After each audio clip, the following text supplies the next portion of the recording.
Okay, so let's start the today's session. Our remedy is aceticum acidum. इसका common name है glacial acetic acid और इसका formula है C4H3O3.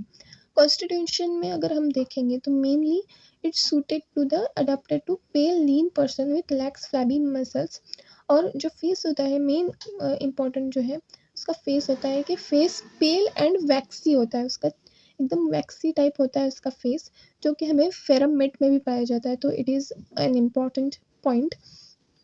Next important point is कि physical generals में अगर हम देखेंगे तो हेमरेज जो होता है इसमें, तो from every mucus outlets where it be nose, throat, lungs, stomach, bowels, uterus, any mucus outlet in the body from where hemorrhage occurs. ठीक है, तो हर जगह से इसके खून निकलता है जहाँ से भी म्यूकस आउटलेट है.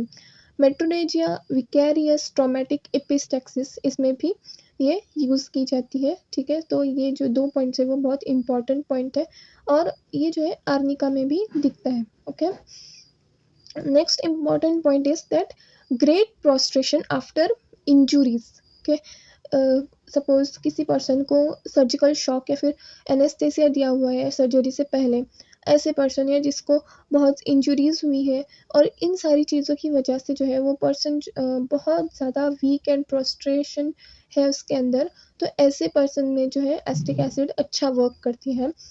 ये सल्फ्यूरिक एसिड में भी दे सकते हैं where great prostration after injuries में. Okay, next the most important most PYQ question is कि इसको इंटेंस बर्निंग थर्स्ट होती है. ठीक है, large amount of thirst in dropsy, diabetes, chronic diarrhea.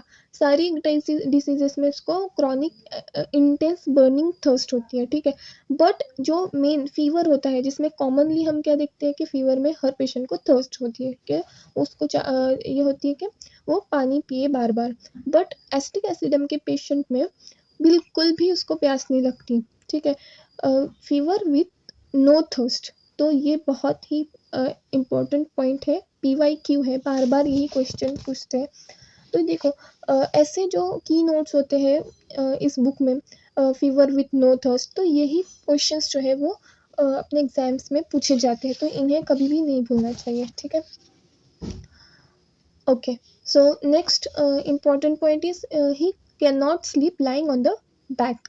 इसको बैक पर सोने से बहुत ज़्यादा तकलीफ़ होती है, वो सो ही नहीं सकता बैक पे, उसको बेली के ऊपर सोने से अच्छा लगता है, बेटर फील होता है. ठीक है, तो एसिटिक एसिड का पेशेंट हो गया या फिर अमोनियम कार्ब का भी पेशेंट हो गया जिन्हें बेली पर सोने से उनको बेटर फील होता है और they can not sleep on the back. इसका उल्टा जो है आर्सेनिक में होता है. आर्सेनिक में क्या होता है कि स्लीप्स better on the back. Back पे सोने से उसको जो है अच्छा फील होता है, वो बेटर तरीके से सो सकता है. फीमेल रिप्रोडक्टिव सिस्टम की अगर हम बात करें तो इसमें sour belching and vomiting of pregnancy, burning water brush and profuse salivation day and night. So इसमें जो वॉमिटिंग होती है इन प्रेग्नेंट वुमेन में, तो इसमें burning water brush and profuse salivation होता है. इम्पॉर्टेंट ये है कि डे एंड नाइट में होता है. ठीक है, एसिटिक एसिड और लैक एसिड में डे एंड नाइट में सलाइवेशन होता है, बट ओनली अगर नाइट में दिया हुआ aggravated at night, salivation aggravated at night, तो उस टाइम पे हम मर्कसोल प्रेफर करेंगे. ठीक है, ये 2 डिफ्रेंशिएटिंग पॉइंट्स है मर्कसोल और एसिटिक एसिड में. एसिटिक एसिड में day and night salivation and merc sol में only at night. Okay, next is respiratory. ये भी बहुत बहुत बहुत इंपॉर्टेंट है. इसमें हेजिंग रेस्पिरेशन होती है कफ विद द इनहेलेशन. जब पेशेंट इनहेल करता है तब उसको कफ होता है. ये जो है स्पॉन्जिया में भी हमें दिखाई देता है कि जब पेशेंट इनहेल कर रहा है तब उसको जो है कफ स्टार्ट होता है. लास्ट स्टेजेस में ये ज़्यादा यूज़फुल होता है. ठीक है, बट इसका उल्टा अगर कफ विथ एक्सहेलेशन हो, ठीक है, कफ विथ एक्सहेलेशन, जब एक्सहेल करते हैं हम ब्रीदिंग में के टाइम, तो जब उस टाइम पे अगर कफ आए तो उस टाइम हमारी रेमेडी जो है वो चेंज हो जाएंगी. ओके, उस टाइम हम एकोनाइट या फिर कॉस्टिकम ये प्रीफर करेंगे. ठीक है, तो एकोनाइट एंड कॉस्टिकम में है cough with the exhalation and cough with the inhalation ये हमें एसिटिक एसिड एंड स्पॉन्जिया में दिखेगा. Okay, this point is important, so make it a star और इसे ध्यान में रखें. Okay, next is inhalation of vapor of cider vinegar has been successfully used in croup and malignant diphtheria. तो ये जो रेस्पिरेटरी के दोनों भी इंपॉर्टेंट पॉइंट्स हैं वो हमें याद रखने ही हैं. इजी है. साइडर विनेगर का अगर हम इनहेलेशन ऑफ वेपर लेंगे तो उस चीज़ को ट्रीट करना है तो हमें एसिटिक एसिड एक अच्छा ड्रग है जिससे हम उसे ट्रीट कर सकते हैं. ठीक है.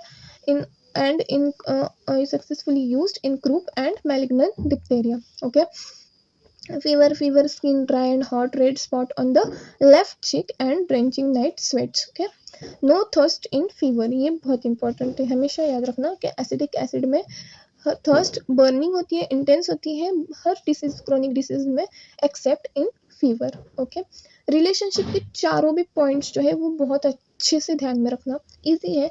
देखो, इट एंटीडोट्स एनेस्थेटिक वेपर्स, पहले भी हमने पढ़े थे कि ये बहुत अच्छी रेमेडी है. कहाँ पे? जहाँ पे great prostration after injuries, surgical shock and after anaesthetics. ठीक है. सो इट क्या करती है ये एक्चुअल में, जो एनेस्थेसिया होता है उसको जो है एनेस्थेटिक वेपर्स होते हैं उनको जो है ये अच्छे से एंटीडोट करती है. Fumes of the charcoal and gas, opium and stramonium. तो ऐसा पूछ सकते हैं कि कौन से ड्रग्स को जो है एसिटिक एसिड एंटीडोट करती है, या फिर ओपियम एंड स्टैमोनियम को कौन सा ड्रग है जो एंटीडोट करता है, तो वो है एसिटिक एसिड. ओके, या फिर ऐसा भी दे सकते हैं वो कि फोर ऑप्शंस, सॉरी 3 ऑप्शंस ऐसे कि acetic acid antidotes, first anaesthetic vapour, second fumes of charcoal and gas, third opium and stramonium, और फोर्थ ऑप्शन हो गया ऑल ऑफ द अबो. तो all of the above is the answer. Okay, next is cider vinegar antidotes carbolic acid. Okay, and ये जो है अभी हमने देखी कि ये हेमरेजेस में बहुत अच्छा वर्क करती है, कि haemorrhage from every mucus outlet में जो है अगर हो रहा है तो एसिटिक एसिड हम दे सकते हैं.